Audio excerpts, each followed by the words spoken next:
오늘 아침 우리 같이 묵상하면서 은혜 나누실 하나님의 말씀은 구약성경 에스겔 5장 5절로 7절 말씀입니다.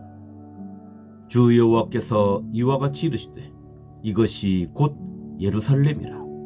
내가 그를 이방인 가운데에 두어 나라들이 둘러있게 하였거늘 그가 내 규례를 거슬러서 이방인보다 악을 더 행하며 내 율례도 그리함이 그를 둘러있는 나라들보다 더하니 이는 그들이 내 규례를 버리고 내 율례를 행하지 아니하였음이니라. 그러므로 나 주 여호와가 말하노라. 너희 요란함이 너희를 둘러싸고 있는 이방인들보다 더하여 내 율례를 행하지 아니하며 내 규례를 지키지 아니하고 너희를 둘러있는 이방인들의 규례대로도 행하지 아니하였느니라. 아멘.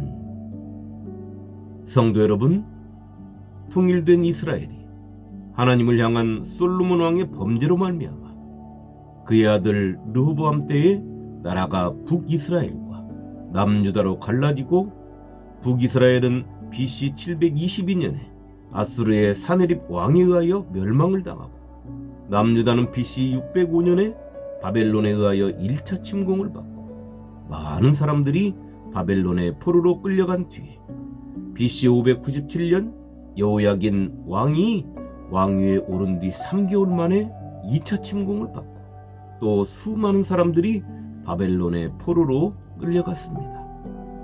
그가 또 예루살렘의 모든 백성과 모든 지도자와 모든 용사 10,000명과 모든 장인과 대장장이를 사로잡아 가매 비천한 자 외에는 그 땅에 남은 자가 없었더라. 열왕기하 24장 14절 말씀입니다. 이때 에스겔도 포로로 끌려갔고 그곳에서 제사장의 사명을 감당하고 있을 때 환상 속에서 하나님을 뵙고 말씀을 받았으며 선지자의 사명을 받은 것입니다. 에스겔 선지자는 하나님께 받은 말씀을 생명을 걸고 선포해야 하는 사명을 맡은 것입니다. 오늘 말씀은 하나님의 백성이 된 자라면 그가 누구일지라도 이 말씀을 깊이 새기고 바로 깨달아야 하는 것입니다. 그것은 오늘 말씀 속에 하나님께서 당신의 백성들을 이 땅에 어디에 두셨으며 왜 그곳에 두셨는지 또 무엇 때문에 두셨고 무엇을 하며 어떻게 살아야 하는지를 말씀하고 계시기 때문입니다. 성도 여러분, 하나님께서는 에스겔 선지자에게 말씀하십니다. 당신이 예루살렘, 다시 말해 당신의 백성들이 사는 이스라엘을 이방인들의 나라의 한 중심에 두었다고 말입니다. 이 말씀 속에 하나님께서 아브라함을 부르시고 당신을 가리켜 스스로 맹세하시며 그와 언약하시고 아브라함의 씨를 하늘의 별같이 바다의 모래같이 번성케 하셨습니다. 그리고 민족을 이루게 하시고 준비하신 땅을 주어 나라를 이루게 하신 것입니다. 그것은 죄를 범한 인류를 향하신 하나님의 크신 뜻과 계획이 있음을 우리에게 알게 하시며 느낄 수 있게 하시는 것입니다. 하나님께서 이스라엘을 이방인의 한가운데 세우신 것은 첫째, 이스라엘은 이방인들의 본이 되어야 한다는 것입니다. 둘째, 이스라엘은 하나님의 법으로 살아야 한다는 것입니다. 셋째, 이스라엘은 이방인들의 나라를 하나님 앞으로 인도해야 한다는 것입니다. 이것은 곧 하나님께서 이스라엘을 통해 온 인류가 하나님의 뜻을 바로 깨닫고 하나님 앞으로 돌아올 수 있도록 하시는 하나님의 계획이신 것입니다.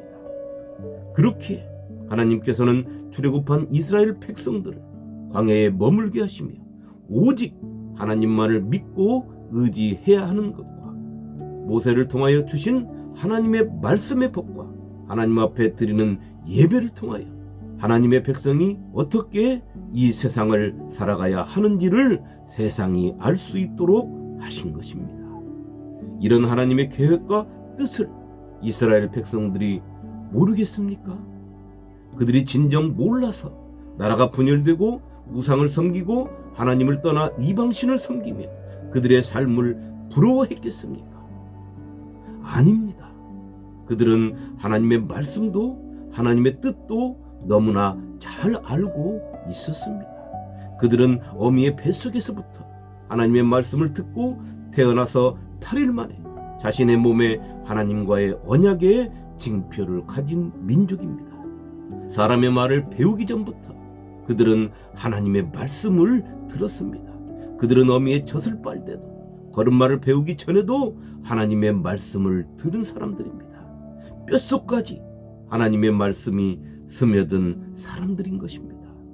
그렇기에 그들의 자부심, 자만심은 대단하지 않습니까? 이 지구상에서 오직 자신들만이 하나님의 백성이라는 선민의식 말입니다. 성도 여러분, 하나님께서 이스라엘 백성들을 이방인의 한가운데에 두신 이유가 또 있습니다. 첫째는 오직 하나님만을 의지하라는 것입니다. 너희는 이방인에 비하면 능력도 힘도 없는 존재임을 알라는 것입니다. 둘째는 이방인들이 너희를 호시탐탐 노리고 있음을 알라는 것입니다. 셋째는 이방인들이 하나님의 의에 묶여 있음을 알라는 것입니다. 하나님께서는 세상에 힘을 가진 이방인들의 중심에 당신의 백성들을 두시며 오직 힘과 능력의 원천이신 만군의 여호와 하나님만을 의지하라고 하신 것입니다. 그것이 하나님의 뜻을 이루며 그들이 살 길인 것입니다. 그런데 오늘 하나님의 말씀은 이스라엘 백성들이 그렇게 살지 않았다는 것입니다. 아니, 이스라엘 주변의 이방인들보다 더 못한 삶을 살았다는 것입니다. 그것은 그들이 가나안의 기름진 땅이 주는 풍요에 젖었기 때문입니다. 그렇게 그들은 하나님의 말씀도 하나님의 법도 하나님의 공의도 하나님의 사랑도 감사도 감동도 다 사라지고 버려지고 바람에 흩날리고 강물에 흘려 보낸 것입니다. 그들이 몰라서 그런 것이 아니라 알면서도 하나님의 말씀보다 법보다 삶보다 세상의 말이 법이 삶이 더 좋아진 것입니다. 그 삶이 얼마만큼 좋았던지 하나님께서 그들의 삶의 모습을 이렇게 말씀하셨습니다. 이방인들보다 더하였다. 세상 사람들보다 더 세상 사람같이 살고 쫓고 추구했다는 것입니다. 영어 성경은 이스라엘 백성들이 그 주변의 이방 사람들보다 감당할 수 없는 삶을 살았다고 표현하고 있습니다. 무법적인 삶, 하나님의 말씀의 법이 죽어버린 삶을 살았다는 것입니다. 이 얼마나 두려운 말씀입니까? 성도 여러분, 성도는 영적 이스라엘 백성, 하나님의 백성입니다. 믿음의 공동체인 교회는 하나님의 백성들이 모이는 곳입니다. 하나님을 찬양하며 하나님의 영광을 위하여 우리 주님이 가르쳐주신 말씀으로, 그의 삶으로, 그의 사랑으로, 섬김으로 그가 생명을 주시며 이루신 화목으로 이방인인 세상 사람들의 중심에 당신의 피로 사서 두신 것이 교회, 하나님의 백성들이 모인 곳입니다. 그렇다면 우리가 이스라엘을 대신하여 하나님의 뜻을 이루어야 하고 하나님의 계획을 알려야 하지 않겠습니까? 그렇습니다. 이것을 부정할 수가 없는 것입니다. 그렇다면 영적 이스라엘 백성인 우리의 모습은 어떻습니까? 영적 이스라엘 나라인 우리 교회의 모습은 어떻습니까? 세상에 본이 되고 있습니까? 하나님의 말씀이 공의의 잣대가 되고 예수 그리스도의 사랑이 넘쳐나고 있습니까? 예수 그리스도의 빛이 나에게 조명되어 세상을 밝히고 있습니까? 내 삶에 말씀으로 소금을 치고 세상의 소금의 역할을 감당하고 있습니까? 세상 사람들이 우리 교회를 바라보며 감동하고 감격하고 칭찬하며 하나님께 영광을 돌리고 있습니까?